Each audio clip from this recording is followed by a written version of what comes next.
Swastiastu. Pada kesempatan kali ini, kami dari kelompok 5 kelas 1C akan membahas materi bab 5 mengenai fungsi dan relasi. Sebelumnya, perkenankan saya untuk memperkenalkan diri dan anggota kelompok saya terlebih dahulu. Yang pertama, Ikomang Adi Wiguna dengan NIM 2213011094. Yang kedua, Kadek Dwi Satya Lestari dengan NIM 2213011059. Yang ketiga, Komang Pandewahyu Sudiatmika dengan NIM 2213011013. Dan yang keempat, saya sendiri, Nikadek Mustika Indrayani dengan NIM 2213011044. Pengertian relasi. Relasi adalah suatu determinatif yang mempunyai nilai benar atau salah. Relasi R dikatakan determinatif jika dan hanya jika untuk setiap A, B, anggota dari semestanya S. A berada dalam relasi R dengan B, atau A tidak berada dalam relasi R dengan B. Jika terdapat suatu hubungan yang tidak dapat ditentukan kebenarannya, berarti bukan suatu relasi. Ada yang disebut dengan relasi biner dan relasi triadik. Relasi biner adalah relasi yang menyangkut dua anggota dengan notasi A, R, B atau dibaca dengan A berada dalam relasi R dengan B. Kemudian apabila menyangkut tiga anggota, maka relasinya disebut dengan relasi triadik atau relasi terner. Kemudian ada juga yang disebut dengan relasi refleksif. R disebut relasi refleksif jika dan hanya jika untuk setiap A anggota dari semestanya S. A berada dalam relasi R dengan A. Untuk setiap anggota dari semestanya S, maka berlaku A berada dalam relasi R dengan A. Kemudian relasi simetris. R disebut simetris jika dan hanya jika untuk setiap A, B anggota dari semestanya S, A berada dalam relasi R dengan B, maka B berada dalam relasi R dengan A. Kemudian relasi transitif. R dikatakan relasi transitif jika dan hanya jika untuk setiap A, B, C anggota dari semestanya S, A berada dalam relasi R dengan B dan B berada dalam relasi R dengan C, maka A berada dalam relasi R dengan C. Kemudian relasi ekivalen. Relasi R dikatakan ekivalen jika dan hanya jika atau memiliki sekaligus sifat-sifat refleksif, simetris, dan transitif. Maka relasi tersebut disebut dengan relasi ekivalen. Selanjutnya yaitu konsekuensi relasi ekivalen. Ada tiga. Yang pertama yaitu abstraksi untuk penemuan konsep. Dari dua objek mempunyai bentuk yang sama jika dan hanya jika mereka sebangun. Relasi kesebangunan adalah relasi ekivalen, sehingga objek yang memiliki bentuk yang sama akan berada dalam satu kelas yang sama. Kelas-kelas itu merupakan kelas ekivalen yang menghasilkan konsep bentuk. Yang kedua yaitu kesamaan dalam matematika. Setiap cabang matematika pasti dimulai dengan mendefinisikan relasi kesamaan antara anggota-anggota dari semestanya. Contohnya, pada dua objek unsur A dan B disebut identik jika dan hanya jika setiap sifat yang dimiliki yang satu sama dengan yang lainnya, atau begitu pula dengan sebaliknya. Kemudian yang ketiga yaitu integras redus modulo M.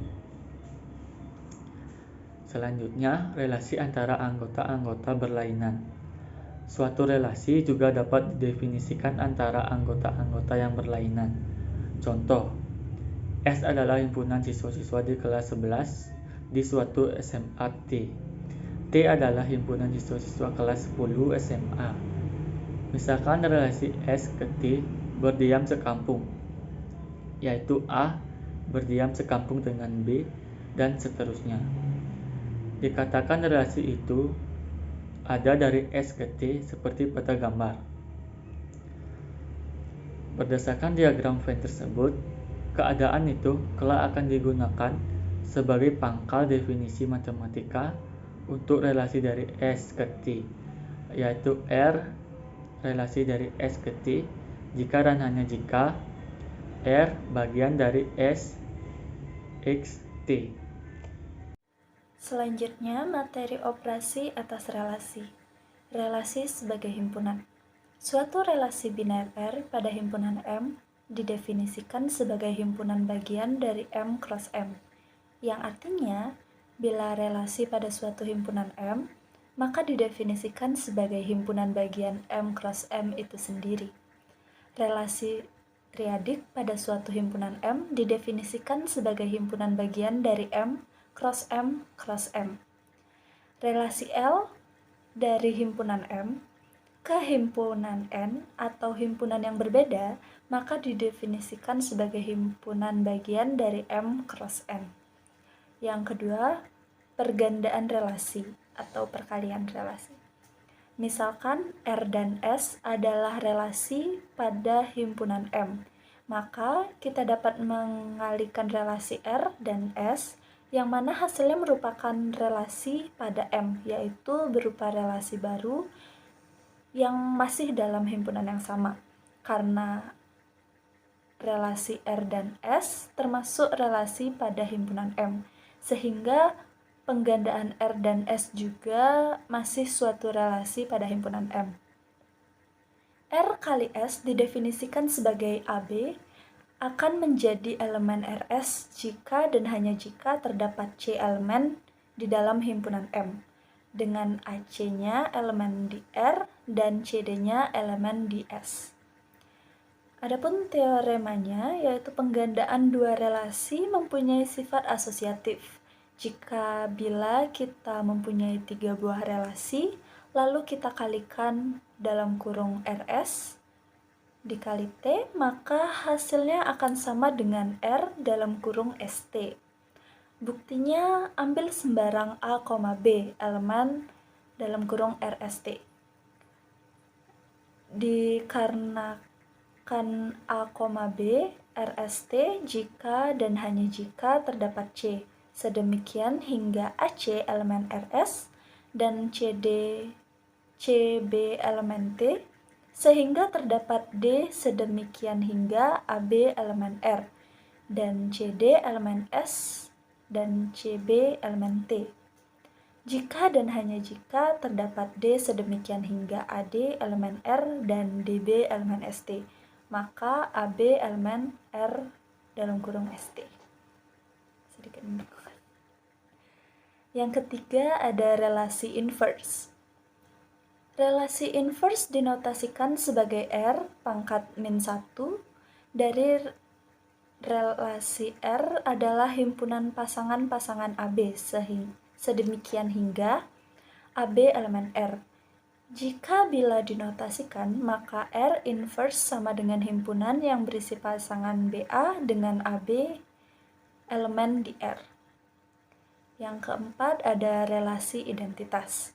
Relasi identitas dinotasikan sebagai delta M, dengan M merupakan semesta atau himpunan yang memuat relasi tersebut, atau sering juga dinotasikan sebagai E. Itu merupakan himpunan semua pasangan A, A dengan A merupakan elemen dari M. E didefinisikan sebagai A, dengan A, elemen dari relasi. Yang terakhir ada relasi kosong. Relasi kosong dinotasikan dengan 0. Itu merupakan himpunan kosong dari M cross M. Sekian akan dilanjutkan oleh rekan saya. Nah, di sini saya akan menjelaskan tentang fungsi, di mana fungsi memiliki arti pemetaan himpunan dari satu himpunan ke himpunan lain. Nah, misal ada fungsi himpunan A dan himpunan B. Nah, fungsi dari himpunan A ke B adalah suatu relasi di mana setiap anggota X merupakan himpunan A berpasangan dengan tepat satu anggota Y himpunan B. Nah, terdapat contoh 1, contoh 2, dan 3 pada slide. Nah, contoh 1 merupakan fungsi dikarenakan setiap anggota di A dapat dipasangkan dengan satu anggota di himpunan B. Dan contoh kedua tidak merupakan fungsi karena salah satu anggota di himpunan A dipasangkan lebih daripada satu anggota di himpunan B.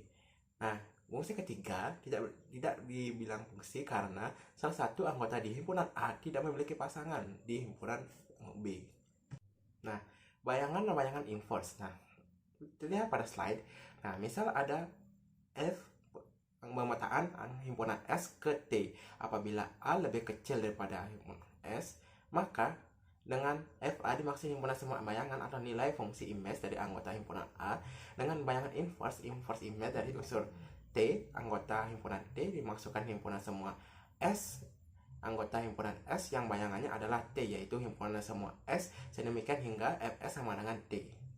Perganaan fungsi. Nah, dua fungsi F dan G dikatakan dapat digandakan atau dikomposisikan menjadi F komposisi G jika dan hanya jika daerah hasil F sama dengan daerah definisi G. Jadi untuk F pemetaan himpunan S ke T dan G pemetaan himpunan T ke U dapat diperoleh fungsi komposisi G komposisi F.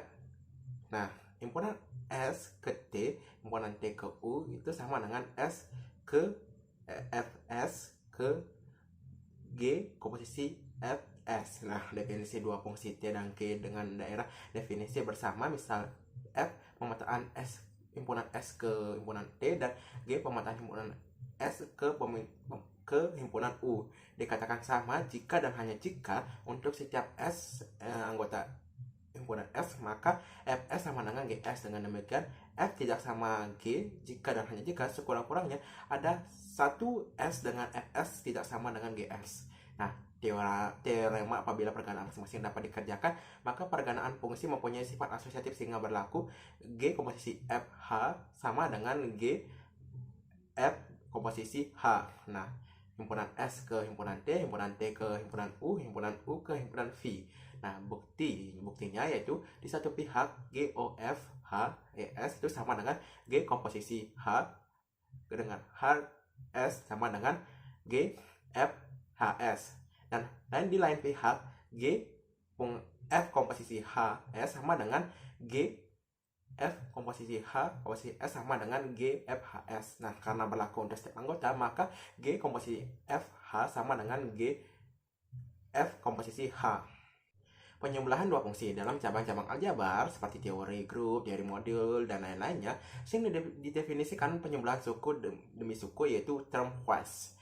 Nah, dua fungsi Fg dari M ke N dijumlahkan dengan rumus definisi F plus Gx sama dengan df atau definisi X kali Fx plus Gx dengan X merupakan anggota dari M. Nah, baik, di sini saya akan menyampaikan materi mengenai macam-macam fungsi. Terdapat 5 macam fungsi, yaitu yang pertama, fungsi surjektif. Fungsi surjektif juga sering disebut dengan fungsi onto. Biasanya, fungsi F yang memetakan dari himpunan S ke himpunan T tidak menghabiskan himpunan T, yaitu ada anggota T elemen himpunan T yang tidak mempunyai kawan di dalam himpunan S. Apabila himpunan T habis, yaitu setiap anggota T elemen himpunan T sekurang-kurangnya mempunyai kawan di dalam himpunan S, maka F disebut surjektif. Dengan kata lain, dalam fungsi surjektif dapat terjadi lebih dari satu anggota S memiliki kawan yang sama dalam himpunan T. Yang kedua yaitu fungsi injektif. Suatu fungsi F yang memetakan dari himpunan S ke himpunan T apabila setiap anggota T elemen himpunan T tepat mempunyai satu kawan di himpunan S atau sama sekali tidak mempunyai kawan di himpunan S, maka F disebut dengan fungsi yang injektif. Fungsi injektif adalah fungsi dengan tiap elemen kodomain tidak mempunyai relasi lebih dari satu dengan elemen domain. Fungsi injektif disebut juga dengan fungsi satu-satu karena tiap elemen kodomain hanya boleh berelasi satu kali. Yang ketiga yaitu fungsi bijektif. Fungsi F yang memetakan dari himpunan S ke himpunan T disebut bijektif jika dan hanya jika F sekaligus surjektif dan injektif. Fungsi bijektif juga disebut fungsi korespondensi satu-satu karena elemen domain dan kodomain semuanya berelasi satu-satu. Yang keempat yaitu fungsi identitas. Fungsi identitas adalah fungsi yang selalu menghasilkan nilai yang sama dengan yang diberikan atau dimasukkan. Fungsi identitas adalah suatu fungsi yang membawa setiap anggota himpunan S ke diri sendiri, atau anggota S elemen himpunan S dipadankan dengan anggota S elemen himpunan S sendiri, atau bisa dilihat pada slide. Yang kelima yaitu fungsi konstan. Fungsi konstan adalah fungsi yang hasilnya tetap untuk setiap nilai masukan. Fungsi f pada a ke b disebut konstan jika dan hanya jika anggota b yang sama menjadi pasangan dari setiap anggota a. Fungsi f yang memetakan dari himpunan a ke himpunan b konstan jika dan hanya jika daerah hasil f hanya mempunyai satu anggota. Baik, sekian presentasi dari